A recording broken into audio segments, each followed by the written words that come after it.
Well, we're turning our attention now to the UK, where the tempo's really ramped up ahead of Thursday's election. According to the polls, and that's if you believe the polls, Boris Johnson and his Conservative Party remain the clear favourites to secure a majority victory. It's first past the post there. Don't forget that. But with so many variables across 650 seats, no one is brave enough to predict an outcome with much certainty at all. As Laura Jays explains, the unpredictability is in large part due to the first December election in almost 100 years and the dreaded British weather. Campaigning is entering its final crucial days in an election that will usher in decisive change one way or another. Boris Johnson says the vote on Thursday is historic. He's promising to get Brexit done. Jeremy Corbyn, on the other hand, says a vote for Labour is a vote for hope, and the two men couldn't have more diametrically opposed manifestos. Boris Johnson really promising to maintain the status quo in many ways with a centrist capitalist government. Jeremy Corbyn, well, his manifesto would usher in sweeping socialisation of the British economy.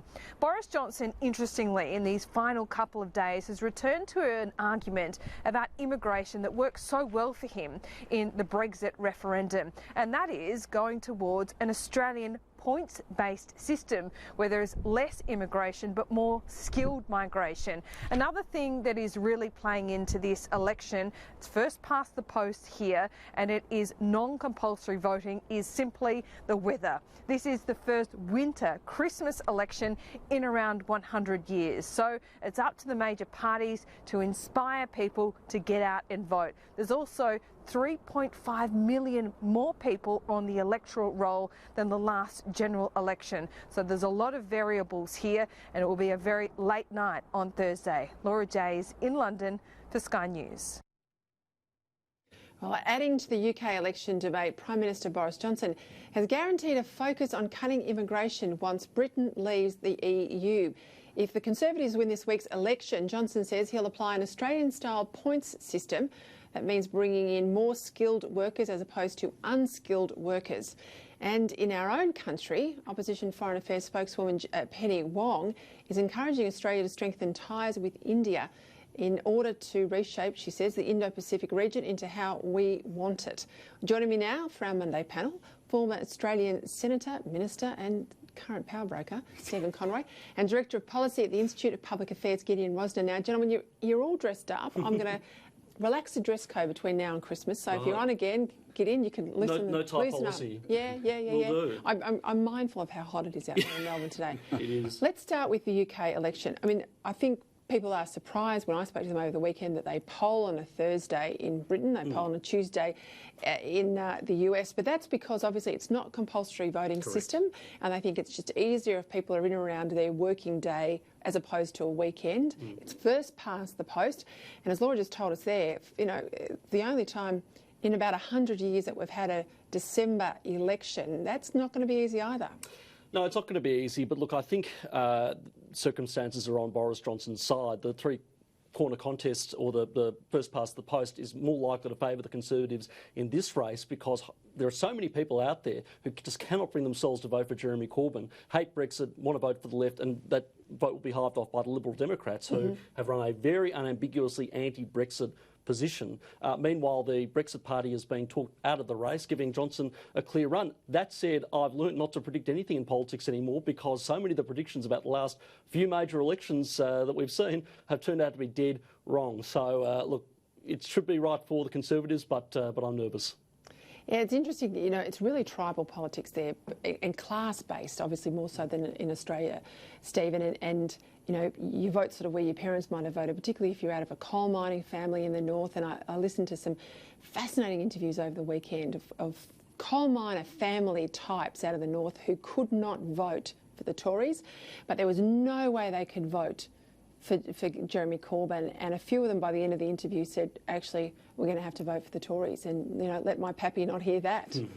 Well, being from a coal mining family in the north of England, so there's a twinge of the accent I lived that experience. I was in the UK in July, and the history of where my family live is just complete Labour, and yet because they voted something like 65% for Brexit, the Labour MP said, I can't represent that, and so stood down.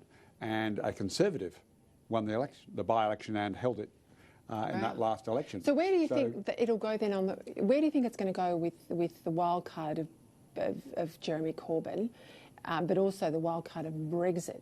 Yeah.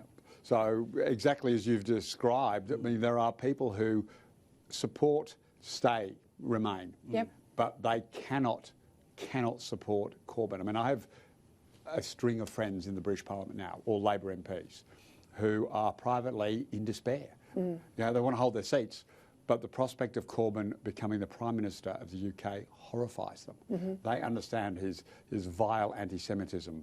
They understand his insane policies around education. I mean, the things he's promising to do for the UK will set them back for many, many years. And while Johnson is very much not being prepared to be pinned down on almost anything, I think he's made a clever move this week on immigration. I think that's going to be potent. If you talk to working class English families, they'll tell you they think they're being ripped off by the EU system. And that's the same ones who voted to leave too. Absolutely. So I can't see Corbyn getting anywhere near a majority. But having said that, to prove I'm on a real roll, I thought Corbyn would get smashed in the last election, and he came miraculously close to winning government. But this is a very different election. The last election, almost a bit like the 2016 election, Corbyn had a weak opponent. He was able to come up through the middle. There were very low expectations. This time around, you know, Boris Johnson is no Theresa May. I think that he will put up a much tougher fight than she will. It also bears going into that the problem with Corbyn and his Brexit stance is that it's inauthentic. Ironically, Brexit is one of the few things Jeremy Corbyn has ever been believed in. I know. He has opposed the European Union throughout his entire career for the wrong reasons. Yeah, he wants to destroy NATO. No, he wants to destroy NATO, and he's basically a communist plant from Moscow, which you know, he's one of those 60s comms. It's unreconstructed. Unreconstructed 60s comms. I mean, I listened to Philip Blond, who I read his great book, Red Tory. He's got inside the head of the working class Tory voter that's emerged, a bit like the Howard Battlers and the Abbott Army and the ScoMo's Quiet Australians. And so that's an emerging thing in Britain, and he says it's a lot tighter than the polls might predict. Do you think that's a fair point? Well, look, as I said, it looks pretty cut and dry to me, but I've learned not to predict, never say never. And, you know, as you said, there are so many variables, but if I was a betting man, which I am, I would say that Boris Johnson's we'll stay across it right here. I mean, Alan Jones is over there at the moment, and I'll be getting him on the show and see what he doesn't often call an election wrong. I've told him to get out there in the suburbs that matter, in the streets and the electorates, constituencies they call it over there, that matter, and give me a read. I'm interested, Stephen, in your views. How do you think the government's reshuffle, big departmental reforms on Friday, look to you? Look, I think that when you create these mega departments and still have the same number of ministers, so you can have 4 and 5 ministers trying to work out who is running a department. I'll tell you who ends up running the department: the departmental head. So they get to play ministers off a break when they can move things around like that. And so I'm not a fan of a system where you lump 3, 4, 5, and in Victoria, in the Victorian State Parliament, there are 5 and 6 ministers all inside one department. So would you have supported it if he'd cut? We went down from 18 to 14 departments. Would you have supported if he'd cut ministers down? Look, I think that you've got to match ministers with departments. I think any other system sees either the minister too overworked trying to cover multiple departments, and people don't always understand. I know you do, and I know you've probably worked in the system as well. You can see how difficult that would be. Whereas the opposite, where you've got 3 or 4 ministers sharing one department, I think that is a recipe to put the public service in control of your government. All right, you take me to the break. Yeah, no, I've been in both positions. I've worked for a minister who straddled 2 departments, and I've worked with a minister who shared a department, and it's possible, but it makes things complicated. As Stephen said, I would love to see